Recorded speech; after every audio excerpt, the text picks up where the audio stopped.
আজকে তো সারা দেশে কেন্দ্রীয় ট্রেড ইউনিয়নগুলোর ডাকে অন্যান্য বিভিন্ন গণসংগঠনের সমর্থনে সর্বাত্মক সাধারণ ধর্মঘট শুরু হয়েছে। এই মুহূর্তে কৃষ্ণনগরের 3টি বাস স্ট্যান্ড, কৃষ্ণনগরের এই মুখ্য bus stand, Karimpur bus stand, Doyelbazar bus stand, সকাল থেকেই সমস্ত বাস স্ট্যান্ডে পরিবহন শ্রমিকরা পরিবহন আইনের বিরুদ্ধে, দানবীয় পরিবহন শ্রমিক বিরোধী যে আইন, শ্রমকোডের বিরুদ্ধে তাদের যে প্রতিবাদ, এই ধর্মঘটের মধ্যে দিয়ে তারা সমর্থন করছেন। এখনো পর্যন্ত এই বাস স্ট্যান্ড থেকে কোনো বাস বেরোয়নি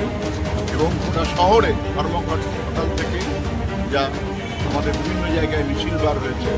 কর্মীরা বিভিন্ন জায়গাতে রয়েছেন, সেখানে দেখা যাচ্ছে সাধারণ মানুষ মূল্যবৃদ্ধির বিরুদ্ধে, শ্রমকোডের বিরুদ্ধে, কর্মসংস্থানের দাবিতে, জিএসটি প্রত্যাহারের দাবিতে, সমকাজে সমবেতনের দাবিতে, স্থায়ী কাজে স্থায়ী নিয়োগের দাবিতে, সংবিধান রক্ষার যে আমাদের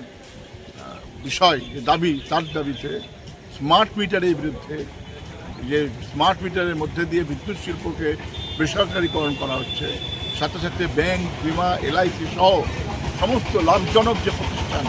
সেগুলোকে যেভাবে আদানি, আম্বানি সহ দেশি বিদেশি কর্পোরেট হাতে তুলে দেওয়া হচ্ছে, তার বিরুদ্ধে, গণবন্টন ব্যবস্থা যে ধ্বংস হয়ে যাচ্ছে তার বিরুদ্ধে, এবং আমাদের যে মিনিমাম ওয়েজ, বেঁচে থাকবার জন্য ন্যূনতম যে মজুরি, যা আজকে কেন্দ্রের রাজ্যের সরকার যা আজকে নস্যাৎ করে দিচ্ছে, যা মানছে না মালিকদের স্বার্থে, শ্রম দপ্তর বলে কিছু নেই, শ্রম দপ্তর আজকে কিরণকে পরিণত হয়েছে। আজকে গোটা দেশ এবং রাজ্য চলছে মালিকদের কথায়, কর্পোরেট পুঁজির কথায়। এই বিরুদ্ধে আজকে সকাল থেকেই এই সদর সহ নদিয়া জেলার কৃষ্ণনগর সহ এই মুহূর্তে নদিয়া জেলার যা সব খবর আমি জানি, তা শুরু হয়েছে সর্বাত্মক একটা ধর্মঘট শুরু হয়েছে সফলতার মধ্যে দিয়ে। আমাদের কর্মীরা, নেতৃত্বরা পথে নেমে তারা সাধারণ মানুষের কাছে এই ধর্মঘটের বার্তা, যে বিগত প্রায় সেই 20 তারিখে হওয়ার কথা ছিল, যা আজকে 9 তারিখে হচ্ছে,